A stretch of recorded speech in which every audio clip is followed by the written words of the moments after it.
নমস্কার, জয় কৃষ্ণকালী মায়ের জয়। আমি ঝিলিক। আর আজকে একটু দাঁড়িয়ে যাবেন, আমার কয়েকটা কথা একটু শুনে চলে যাবেন আপনারা। তো আমি একজন মা আর সাথে একজন হাউসওয়াইফ। আর আমিও আমার বাবা ছিলেন, আমার বাবা মারা গেছেন, আমাদের ছেড়ে চলে গেছেন, 14 বছর হয়ে গেল। আর আমার মা আছেন। আর আমি সোশ্যাল মিডিয়ায় এসে যে এত বড় কথা শুনতে হবে আমি ভাবতে পারছি না। যে আমি আজ সোশ্যাল মিডিয়ায় কাজ করছি বলে, আমার মেয়েকে রেখে আমি কাজে যাই বলে আজ আমাকে বলছে যে আমার মেয়েকে, এই ঝিলিক তুই কখনো তোর মেয়েকে ভালোবেসেছিস?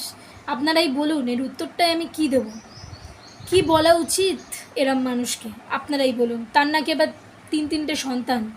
বলুন, তার ভাষার সাথে কখনো কখনো মনে হয় যে সে একজন কোনো মায়ের সেবিকা হতে পারেন? বলুন, পারে না। এটা আমার মনে হয় পারে না।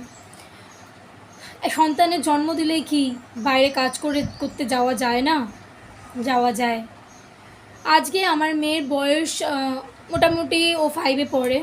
আর সাথে হচ্ছে আমি বাইরে কাজ করার জন্য অনেক আর কি করেছিলাম। তো যেহেতু ওকে দেখাশোনার কেউ নেই, তার জন্য আমি প্রচণ্ডভাবে কি বলবো, চিন্তায় পড়ে গেছিলাম যে কি করব। তো ভাবলাম থাকো, বড় হোক, তারপর জব করব।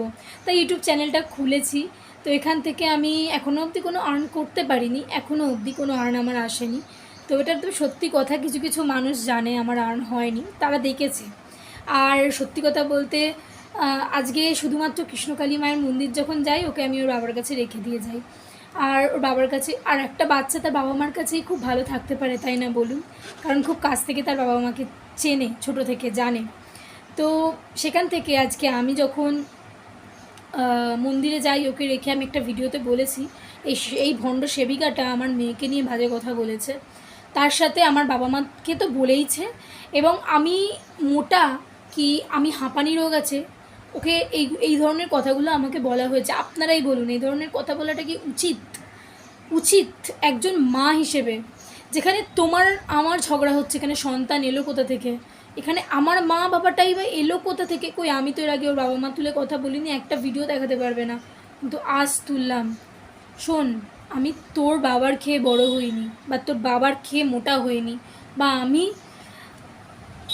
তোর খেয়ে, তোর ভণ্ডামির পয়সায় খেয়ে পেট চালাচ্ছি না, কিন্তু তুই ভণ্ডামির পয়সায় পেট চালাচ্ছিস। কারণ মঙ্গল আমার একটা কেড়ে আঙুলেরও যোগ্য হতে পারবি না, বুঝেছিস? মঙ্গল আমার পা চেটে বড় হচ্ছিস, শুনে রাখ, বুঝেছিস?